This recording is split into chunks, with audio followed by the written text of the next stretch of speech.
Hey everyone, and welcome to this explainer. Okay, so we are tackling a massive milestone today, the KEA UGCET 2026 post-allotment process. If you've been glued to your portal, you already know the final first round results are officially live. But look, seeing a college name pop up on your screen, that's really just the starting line. So today, we're going to break down exactly what your next steps are step by step, so you don't make any irreversible mistakes. Let's get right into it. I know exactly what you're probably feeling right now. You're staring at that screen, and it's this crazy mix of relief, confusion, and yeah, probably a good amount of anxiety. The mock results gave you a little hint, but these final results, this is the real deal.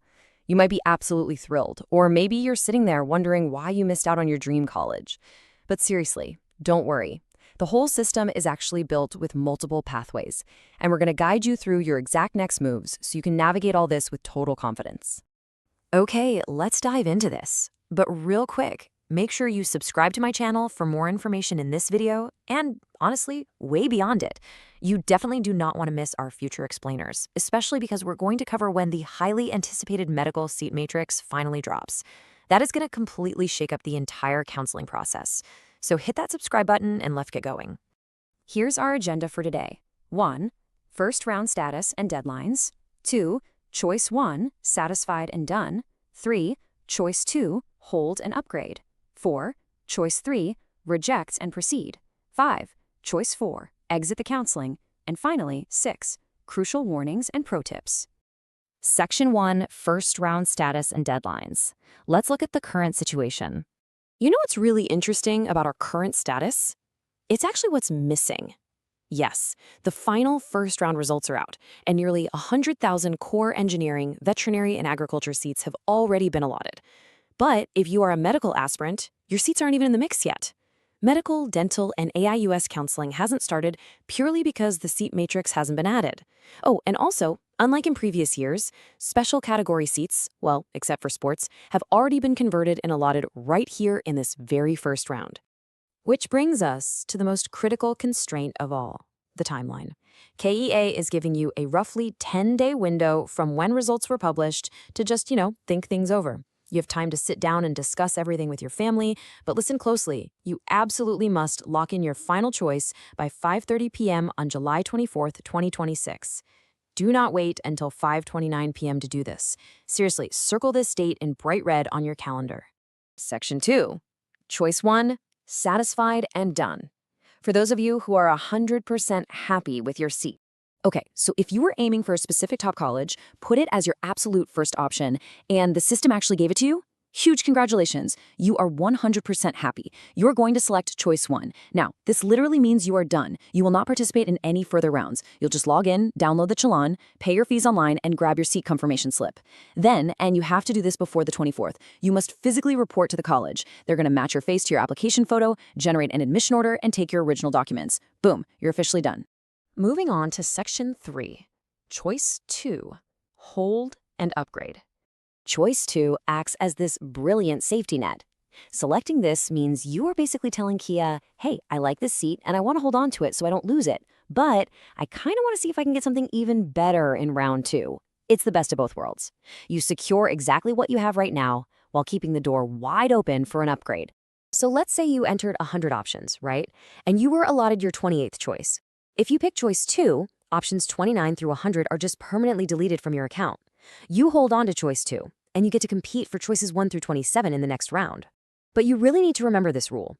If, say, option 15 becomes available to you in round 2, you are automatically upgraded to it. Your old 28th choice, it goes to someone else instantly. You cannot ask for it back. By the way, this is also the absolute perfect choice for medical aspirants who are currently holding an engineering seat while they wait for the medical matrix to open up. Section 4. Choice 3. Reject and proceed. Let's contrast these two for a second. Say you got your 98th choice out of 100 and you absolutely hate it. You realize you made a huge mistake even listing it in the first place. Well, if you choose choice 2, you might actually get stuck with it if nothing better opens up. But choice 3, that deletes that 98th seat entirely. You are literally tossing it back into the pool. You move to the next round completely empty-handed, just hoping one of your higher priority choices comes through. It's definitely riskier, for sure, but it's totally necessary if you refuse to attend the allotted college under any circumstances. Section 5. Choice 4. Exit the counseling. Choice 4 is super straightforward. It means you are formally exiting the entire KEA counseling process. Done. You are forfeiting any claims to any seats. This is typically for students who, maybe during the long wait for these results, just went ahead and secured admissions somewhere else, like through a management quota at a private university, and they simply no longer need KEA. So the absolute most crucial point here is this massive warning. If you ignore the portal, if you just think to yourself, I'll just let it ride, or if you straight up forget to log in and select choice 1, 2, or 3 by 5:30 p.m. on July 24th, the KEA system will automatically default you to choice 4. Yep. Inaction results in automatic, irreversible elimination from the entire counseling process. Please, guys, do not let this happen to you by mistake. And finally, Section 6, Crucial Warnings and Pro Tips. Let's make sure you don't make any simple mistakes. First off, absolutely do not just hand your login credentials to a Cyber Center operator and walk away. Sit right there, verify your face login, make the choice yourself, and log out. Second, KEA has actually made the portal pretty flexible. If you select choice 2 today but change your mind on the 23rd and decide you want choice 1, you can just switch it online.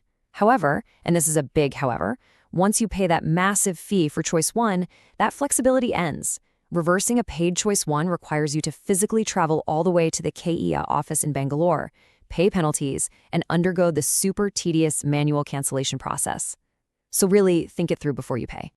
Here is a huge pro tip for our NEET and medical aspirants. Right now, because the medical matrices isn't out yet, top medical students have actually been allotted premium engineering seats. Do not panic and lock into a choice 1 engineering seat if your true dream is medical. Use choice 2. Hold your engineering seat safely. When round 2 integrates the medical seats, you can add them to your priority list. And hey, for engineering students hoping for an upgrade, just wait. Once those top students migrate over to medical in round 2, their premium engineering seats will open up, giving you a fantastic chance to slide right up your preference list. It's a real win-win. We've covered all the rules, the risks, and the strategies. The ball is entirely in your court now. So, have you sat down with your family to lock in your final decision? Don't wait until the last minute. Approach that portal with the confidence of someone who knows exactly how the system works. Thank you so much for joining me for this explainer. Now go make your choice, and I'll catch you in the next one.